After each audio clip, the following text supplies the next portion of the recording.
حدیث نمبر 48، انصاف کرنا۔ عن ابی ہریرہ رضی اللہ عنہ قال قال رسول اللہ صلی اللہ علیہ وسلم کل سلام من الناس علیہ صدقہ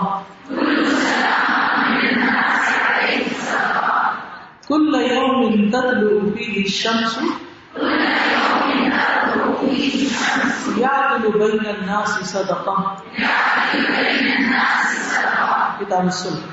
ابو ہریرہ رضی اللہ عنہ سے روایت ہے کہ رسول اللہ صلی اللہ علیہ وسلم نے فرمایا، ہر دن جس میں سورج طلوع ہوتا ہے لوگوں کے تمام جوڑوں پر صدقہ ہے، اور لوگوں کے درمیان انصاف کرنا بھی صدقہ ہے۔ سنن ابی داؤد کی روایت میں آتا ہے، ابو الاسود الدؤلی کہتے ہیں ہم ابو ذر رضی اللہ عنہ کے پاس تھے کہ انہوں نے کہا صبح ہوتی ہے تو تمہارے ایک ایک جوڑ پر صدقہ لازم ہو چکا ہوتا ہے، اور ہر روز ایسا ہوتا ہے، یہ صدقہ ہر روز واجب ہوتا ہے، چنانچہ اس کی ہر نماز، روزہ، ہر تسبیح، تکبیر و تحمید صدقہ ہوتی ہے۔ ٹھیک ہے۔ ایک اور روایت میں آتا ہے بنی آدم کے ہر انسان کو 360 جوڑوں پر پیدا کیا گیا، اور جو شخص اللہ اکبر، الحمدللہ، لا الہ الا اللہ، سبحان اللہ، استغفر اللہ کہے اور لوگوں کے راستے سے پتھر یا کانٹا یا ہڈی ہٹا دے، یا نیکی کا حکم دے، برائی سے روکے، تو یہ اس کے 360 جوڑوں کے شمار کے برابر ہے، اور وہ اس دن جب شام کرے گا تو اپنے نفس کو جہنم کی آگ سے دور کر دے گا۔ تو دن بھر یہ نیکی کے کام کرتے رہنا چاہیے۔ اب جہاں تک انصاف کی بات کرنا ہے، یہ انتہائی ضروری ہوتا ہے صلح کرانے میں، اور سب سے پہلے تو خود اپنے بچوں کے درمیان انصاف، ان کو دینے دلانے کے معاملے ہوتا پتہ کیا ہے، کچھ بچے زیادہ کیئرنگ ہوتے ہیں، لونگ ہوتے ہیں، وہ آپ کا بہت خیال رکھتے ہیں، پھر آپ کی ساری محبت ان کی طرف ہو جاتی ہے اور دوسروں کو آپ اگنور کر دیتے ہیں۔ کچھ بچے بہت کیوٹ ہوتے ہیں، پیارے ہوتے ہیں، ستاتے نہیں، آپ ان کو ٹال رکھتے ہیں اور دوسرے بچوں کو اس طرح نہیں محبت دیتے۔ تو ہمیں بحیثیت والدین کی اس چیز کا خیال رکھنا ہے، اور اپنے دل کے اندر ایک انصاف کی ترازو رکھے رکھنی۔ بعض مائیں بیٹوں کی طرف زیادہ مائیں ہو جاتی ہیں، بیٹیوں کو اگنور کر دیتی ہیں، تو یہ بھی نہیں ٹھیک۔ تو اولاد کے درمیان انصاف، پھر اس طرح شاگرد ہیں ان کے درمیان انصاف، پھر اس طرح اور بھی جہاں جہاں انسان کو موقع ملے، تو یہ ایک بہترین صدقہ ہے۔ اور پھر خاص طور پر لوگوں کے درمیان صلح کرانا، یعدل بین الناس میں ایک مفہوم صلح کرانے کا بھی لیا گیا ہے، کیونکہ یہ ذاتی عبادات سے بھی افضل عبادت ہے۔ اس کا مطلب نہیں ذاتی عبادات چھوڑ دیں، لیکن ذاتی عبادات کے ساتھ ساتھ ان نیکیوں کی طرف بھی توجہ دیں، صرف اپنی ذات میں ہی منہمک ہو کے نہ رہ جائیں، کیونکہ عموماً یہ ہوتا ہے کہ جب ہم اپنے کمفرٹ زون میں آ جاتے ہیں، اپنے آرام سے اٹھے، کھایا پیا، ذکر اذکار کیے، قرآن پڑھا، نوافل پڑھے، صدقہ خیرات کیا، کوئی آ گیا مل لیا، اپنی عافیت کی زندگی بسر کر رہے ہیں، اور نیبرہڈ میں 2 لوگ لڑ لڑ کے مر رہے ہیں، ان کی پرواہ نہیں۔ تو ایسی زندگی نہیں خود غرضی والی گزارنی چاہیے۔ انسان کو دوسروں کی بھی فکر ہونی چاہیے، اگر کچھ نہیں کر سکتے تو دعائی کر دیں، لیکن دوسروں کی بھی فکر کریں، اپنے قیمتی وقت میں سے دوسروں کے درمیان صلح کرانے کے لیے وقت نکالیں۔ ایک دفعہ نبی صلی اللہ علیہ وسلم کو پتا چلا کہ بنو عمرو ابن عوف میں آپس میں کچھ تکرار ہو گئی ہے، تو آپ اسی وقت اپنے صحابہ کو لے کے ساتھ چلے گئے اور ان میں صلح کرواتے رہے، حتیٰ کہ آپ نماز کے وقت پہ واپس بھی نہ آ سکے۔ اس کا مطلب نہیں نماز چھوڑ دی، پڑھی، لیکن یہ کہ یعنی مسجد نبوی کی نماز کا تو اجر و ثواب بھی کچھ اور ہے نا۔ تو اس سے پتہ چلتا ہے کہ بعض اوقات ایسے کاموں میں پڑھ کر ہماری کچھ روٹین ڈسٹرب ضرور ہوتی ہے۔ ہم کہتے ہیں آج تو ایسا جھگڑا فساد تھا کہ میرا تو اپنا پڑھنا ہی رہ گیا، اس میں بے چینی ہوتی کہ پتہ نہیں ہم نے کوئی نیکی کی یا نہیں۔ تو تسلی ہونی چاہیے کہ کسی کے درمیان صلح کرانا جو ہے یہ بھی ایک بہت ہی نفع مند تجارت ہے۔ حدیث نمبر 49، اعمال پر دوام۔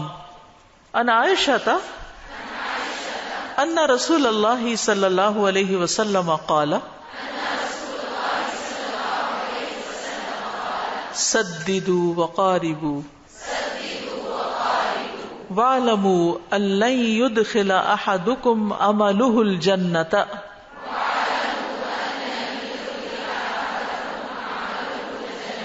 وَأَنَّ أَحَبَّ الْأَعْمَالِ أَدْوَمُهَا إِلَى اللَّهِ وَإِنْ قَلَّ۔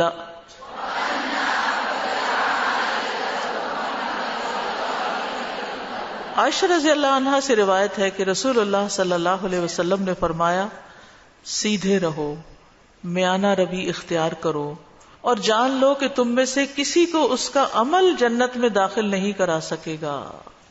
بے شک اللہ کے ہاں پسندیدہ عمل وہ ہے جس پر زیادہ دوام ہو، خواہ وہ کم ہو۔ جس پر دوام ہو، چاہے وہ تھوڑا ہی ہو، مسلسل کریں، کرتے رہیں، زندگی بھر کریں۔ تو سددوا وقاربوا، یعنی اپنے اعمال میں صراط مستقیم اور استقامت، یعنی صحیح کام بھی ہو اور استقامت بھی ہو۔ اور قاربوا کا معنی ہے میانہ روی اختیار کرو، قریب قریب رہو۔ تو کامیابی جو ہے وہ انسان کو اللہ تعالی کے فضل سے ملتی ہے، صرف اپنے عمل سے نہیں ملتی، یہ بھی یاد رکھنا چاہیے۔ انسان نیکی ضرور کرتا رہے کیونکہ ان رحمت اللہ قریب من المحسنین، لیکن اس کا یہ مطلب نہیں کہ انسان عمل کو کمتر خیال کرے۔ ٹھیک ہے، بندے کو یہ بتایا جا رہا ہے کہ عمل کافی نہیں، اس کے ذریعے رحمت تو ملے گی لیکن عمل میں کوتاہی نہ ہو، کیونکہ قرآن مجید میں ایک جگہ یہ بھی آتا ہے ادخلوا الجنۃ بما کنتم تعملون، جنت میں داخل ہو جاؤ اس کے بدلے جو تم عمل کرتے تھے۔ تو بہرحال یہاں پر میانہ روی کو اختیار کرنے کا کہا جا رہا ہے، اعتدال کی زندگی اختیار کرنے کے لیے کہا جا رہا ہے، اور استقامت جو ہے وہ موت تک نیکی کے کاموں پر ہونی چاہیے۔ اور پھر استقامت کا معنی یہ ہے کہ مسلسل ایک کام انسان کرتا رہے۔ نبی صلی اللہ علیہ وسلم کا طریقہ یہ تھا کہ جب کوئی کام شروع کرتے تھے تو اس پر ہمیشگی اختیار کرتے تھے۔ آپ صلی اللہ علیہ وسلم فرمایا کرتے تھے عمل وہی اختیار کرو جس کی تم میں طاقت ہو، یعنی اپنی حیثیت بھی دیکھو کہ کون سی عمر ہے، کتنی مصروفیات ہیں، کیا کر سکتے ہو کیا نہیں، اس کے مطابق ہی کام شروع کرو، کیونکہ بے شک اللہ ثواب دینے سے نہیں تھکتا یہاں تک کہ تم خود ہی اکتا جاؤ۔ نبی صلی اللہ علیہ وسلم اس نماز کو سب سے زیادہ پسند فرماتے جس پر ہمیشگی اختیار کی جائے، خواہ وہ کم ہی کیوں نہ ہو۔ چنانچہ آپ جب کوئی نماز شروع کرتے تو اس پر دوام اختیار کرتے، جیسے چاشت کے نفل شروع کیے ہیں تو روز پڑھیں، 2 کی بجائے 4 شروع کیے تو روز 4 ہی پڑھیں، اللہ کہ کوئی مجبوری آ جائے یا کوئی بیماری آ جائے۔ ٹھیک ہے، تو کن کن باتوں کا یہاں حکم دیا گیا؟ نمبر 1 درست راستہ اختیار کرنا، نمبر 2 میانہ روی اختیار کرنا، نمبر 3 احب الاعمال الی اللہ ادومها وان قل، کاموں میں دوام اختیار کرنا، استقامت اختیار کرنا۔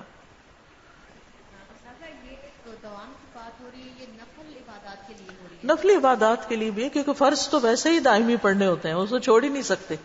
جیسے میں نے آخری حدیث میں بتایا نا کہ نبی صلی اللہ علیہ وسلم جب کسی ایسے کام کو شروع کرتے تھے تو پھر اس کو مسلسل کرتے تھے، لیکن جو فرائض ہیں وہ تو کرنے ہی کرنے ہیں، یہاں نفلی اعمال ہی کی بات ہو رہی ہے۔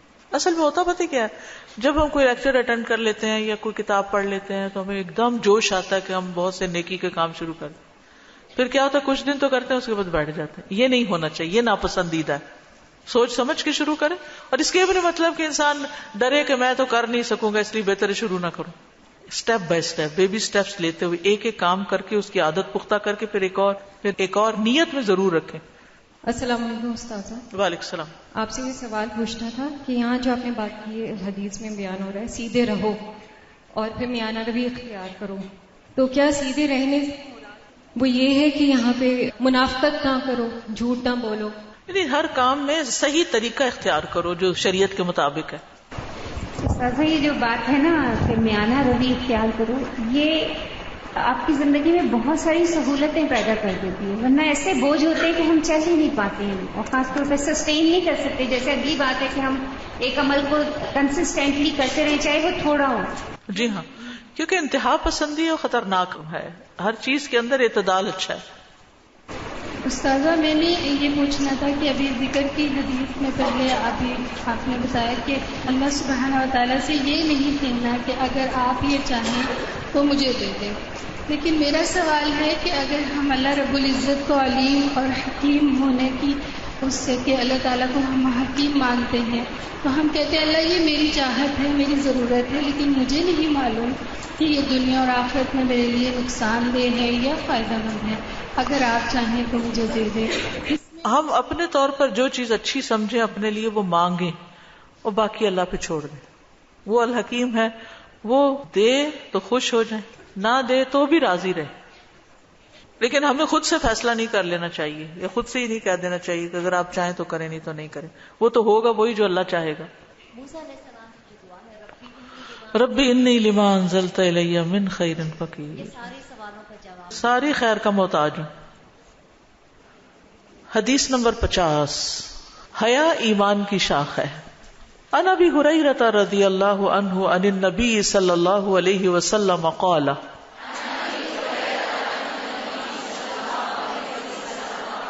الایمان بضع وستون شعبۃ والحیاء شعبۃ من الایمان.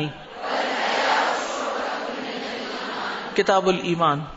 ابو ہریرہ رضی اللہ عنہ نبی کریم صلی اللہ علیہ وسلم سے روایت کرتے ہیں، آپ صلی اللہ علیہ وسلم نے فرمایا ایمان کی 60 سے کچھ اوپر شاخیں ہیں اور حیا بھی ایمان کی ایک شاخ ہے. تو ایمان جو ہے یہ بڑے وسیع مفہوم میں ہے اسلام میں. اس کی کچھ بنیادیں ہیں، اللہ پر ایمان، آخرت پر، وہ ساری چیزیں جو آپ پڑھتے ہیں. لیکن ایمان صرف اس تک محدود نہیں، وہ اصول ہیں، بنیادیں ہیں، پھر اس کی کئی ایک شاخیں ہیں. ٹھیک ہے. تو ایمان کا سب سے اعلیٰ اور سب سے ادنا درجہ بھی حدیث سے پتہ چلتا ہے. اعلیٰ درجہ لا الہ الا اللہ ہے، اور ادنا راستے سے تکلیف دہ چیز کو ہٹا دینا. اور حیا بھی ایمان کی شاخوں میں سے. حیا جو ہے ایک قابل تعریف صفت ہے. ٹھیک ہے. خاص طور پر ان چیزوں کے بارے میں حیا کرنا جن کے بارے میں حیا کا حکم دیا گیا ہے. حیا کہتے ہیں ایسے کام سے رک جانے کو جو انسان کو زینت نہ بخشے. حیا میں ایک فطری حیا ہوتا ہے اور ایک کسبی حیا ہوتا ہے. کچھ بچے بچپن سے ہی فطری طور پر شرمیلے ہوتے ہیں، بلا ضرورت بولتے نہیں، بلا ضرورت کوئی کام نہیں کرتے، حیا ان کو روکتی ہے. اور کچھ لوگوں کو کوشش کر کے اختیار کرنا پڑتا ہے کہ وہ بڑے اوپن ہوتے ہیں، ہر بات بول دیتے ہیں، ہر چیز کہہ دیتے ہیں، یعنی کسی سے ڈرتے جھجکتے نہیں، شرماتے نہیں. اور اس میں بعض اوقات غلط باتیں بھی ہو جاتی ہیں. تو اس میں انسان پھر اپنے الفاظ کو، اپنے جسچرز کو کنٹرول کرتا ہے اور شریعت کی حدود میں ان کو لانے کی کوشش کرتا ہے. اشج بن اسر کہتے ہیں رسول اللہ صلی اللہ علیہ وسلم نے مجھ سے فرمایا تم میں 2 خوبیاں ایسی ہیں جو اللہ عز و جل کو پسند ہیں. میں نے کہا وہ دونوں کیا ہیں؟ آپ نے فرمایا بردباری اور حیا، تحمل اور حیا. میں نے عرض کیا کیا میرے اندر یہ دونوں عادتیں شروع سے ہیں کہ اب پیدا ہوئی ہیں؟ آپ نے فرمایا پہلے سے ہی ہیں، یعنی فطری طور پر تمہارے اندر یہ پائی جاتی. میں نے کہا اللہ کا شکر ہے جس نے مجھے فطری طور پر ایسی خوبیاں عطا فرمائیں جو اللہ کو پسند ہیں. حدیث نمبر 51. حیا. عن ابی مسعود قال قال النبی صلی اللہ علیہ وسلم ان مما ادرک الناس من کلام النبوۃ اذا لم تستحی فاصنع ما شئت. ابو مسعود رضی اللہ عنہ روایت کرتے ہیں کہ نبی کریم صلی اللہ علیہ وسلم نے فرمایا بے شک پہلے انبیاء کے کلام میں سے لوگوں نے جو پایا اس میں سے یہ بھی ہے کہ جب تم میں حیا نہ رہے تو پھر جو جی چاہے کرو. کلام النبوہ کا مطلب ہے وہ کلام جس پر تمام انبیاء نے اتفاق کیا ہے اور جس کی طرف انہوں نے لوگوں کو دعوت دی ہے. تو اس کلام میں یا ان تعلیمات میں سے ایک بات کیا ہے؟ حیا کا اختیار کرنا. حیا اللہ تعالیٰ کو نہایت پسند ہے. خود اللہ تعالیٰ کی ایک صفت ہے حییٌ، حیا کرنے والا. نبی صلی اللہ علیہ وسلم کی صفت ہے کان نبی صلی اللہ علیہ وسلم شدید الحیا. نبی صلی اللہ علیہ وسلم بہت زیادہ حیادار تھے. فرشتوں کی حیا بھی ہے. عثمان رضی اللہ عنہ سے حیا کرتے تھے. آپ نے فرمایا کیا میں اس شخص سے حیا نہ کروں جس سے فرشتے حیا کرتے ہیں؟ اور حضرت عثمان اس امت میں سب سے زیادہ حیا کرنے والے انسان تھے. حیا ایمان کا حصہ ہے اور ایمان کا تعلق جنت سے ہے. حیا ایمان کی شاخ ہے. حیا کے جانے سے ایمان چلا جاتا ہے. حیا اسلام کی امتیازی علامت ہے. حیا سراسر خیر ہے. حیا کمزوری نہیں بلکہ ایک صفت ہے، اچھی خوبی ہے. اور بے حیائی عیب دار بنا دیتی ہے، چاہے وہ لباس میں ہو، چاہے وہ گفتگو میں ہو، چاہے وہ رویے اور معاملے میں ہو. کانفیڈنس کے نام پر بدتمیزی اور بد اخلاقی اختیار کرنا، اور بالکل حیا نہ کرنا، نہ بڑے کا نہ چھوٹے کا، جو منہ میں آئے بولتے چلے جانا، گالی گلوچ کرنا، فحش گفتگو کرنا. اسی طرح لباس کے معاملے میں احتیاط نہ کرنا.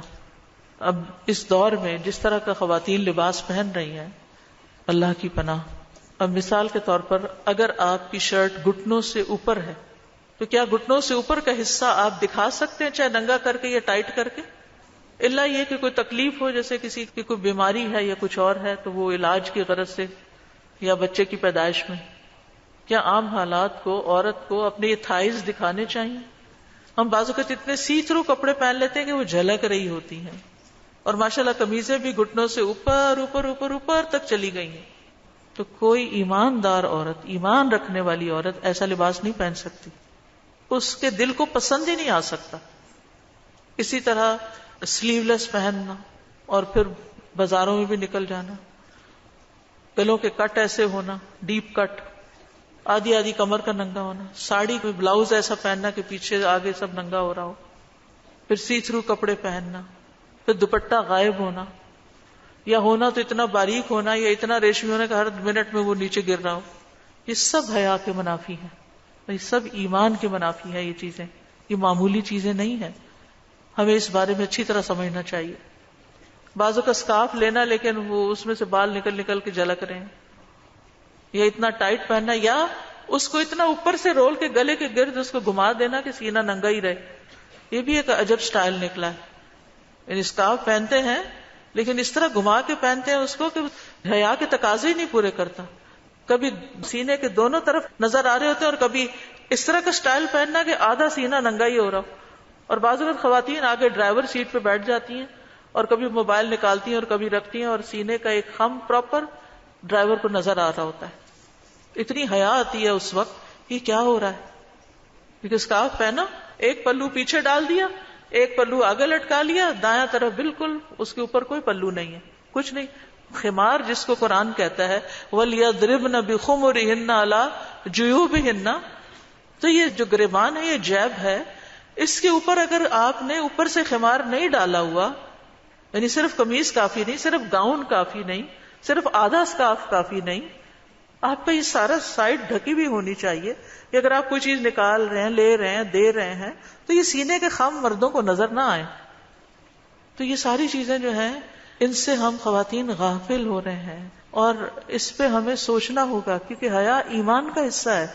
یہ کوئی کھیل نہیں ہے کہ ہماری چوائس ہے کہ ٹھیک ہے ہم اس کی مرضی کا پہن لیں، اس کی پسند کا پہن لیں.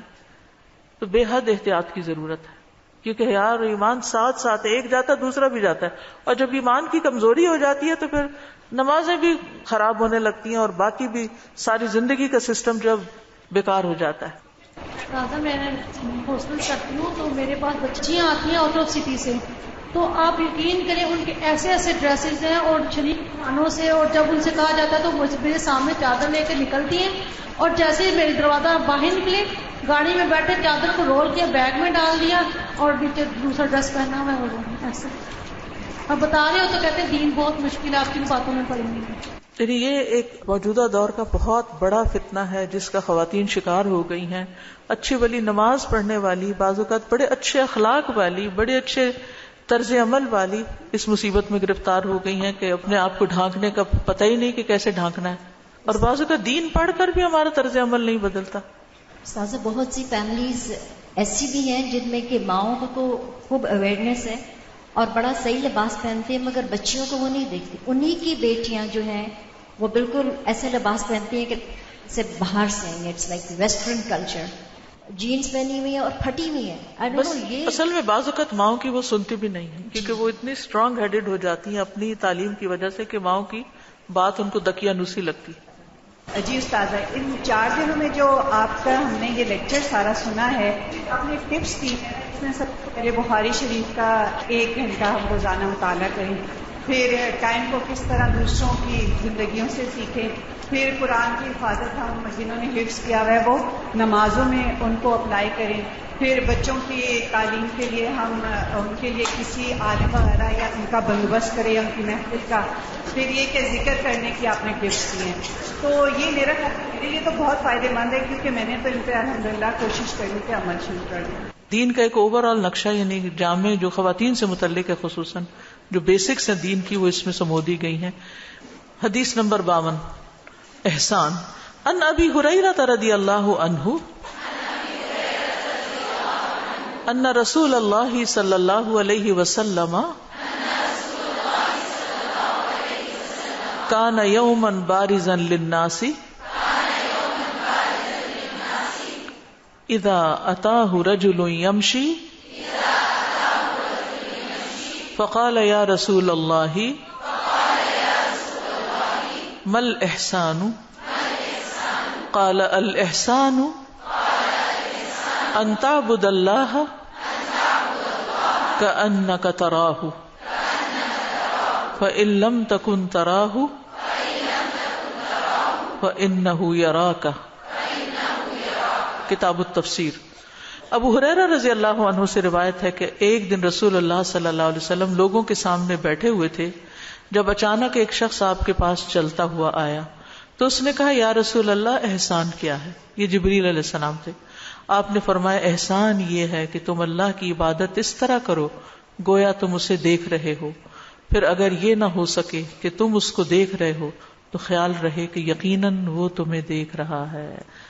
یہ آج کی اس مجلس کی آخری نصیحت سمجھیں کہ ہم اپنے معاملات میں، اپنی عبادات میں، اپنے کاموں میں خوبصورتی پیدا کریں. ہم نے آغاز کیا تھا اخلاص کے ساتھ اور اختتام کر رہے ہیں احسان کے ساتھ، یعنی ہر کام اللہ کے لیے ہو، اس میں پھر خشوع و خضوع اختیار کیا جائے. یعنی عبادت میں خاص طور پر اخلاص سے شروع کیا جائے، عبادت میں خشوع و خضوع ہو، ہمبل رہیں، دل اور دماغ اللہ کی طرف متوجہ رہے کہ وہ میری نگرانی کر رہا ہے، اور شوق اور طلب اتنا ہو جیسے آپ اللہ کو دیکھ رہے ہوں. لیکن اگر ایسا نہ ہو تو کم از کم اتنا ضرور ہو کہ وہ تو دیکھ رہا ہے. اور احسان کا اللہ نے حکم دیا، ان اللہ یأمر بالعدل والاحسان، اور محسنین جو ہیں وہ اللہ کے محبوب بندے ہیں. ان اللہ یحب المحسنین. تو ایسے لوگوں کے لیے ہر جگہ خوشخبری ہے، وہ کہیں بھی رہتے ہوں، وہ کسی جھونپڑی میں رہتے ہیں یا کسی محل میں. محسنین جو ہیں وہ اللہ کے محبوب بندے ہیں. بہترین طریقے پر اپنے سارے ریچولز کریں، وضو، نماز، جو بھی کوئی کام کریں، تعلیم کا کام، ذکر، ہر چیز کے اندر خوبصورتی لائیں، کیونکہ یہ خوبصورتی جو ہے یہ اس کام کو بہترین بنا دیتی ہے. تو اللہ تعالیٰ سے دعا ہے کہ وہ ہمیں ہر معاملے کو بہترین طریقے سے کرنے کی توفیق عطا فرمائے.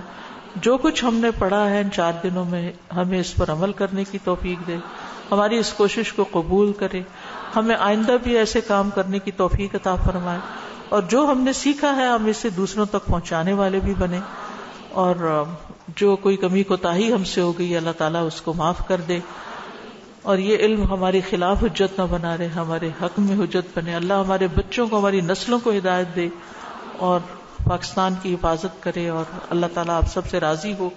سبحانک اللہم و بحمدک، اشہد ان لا الہ الا انت، استغفرک و اتوب الیک.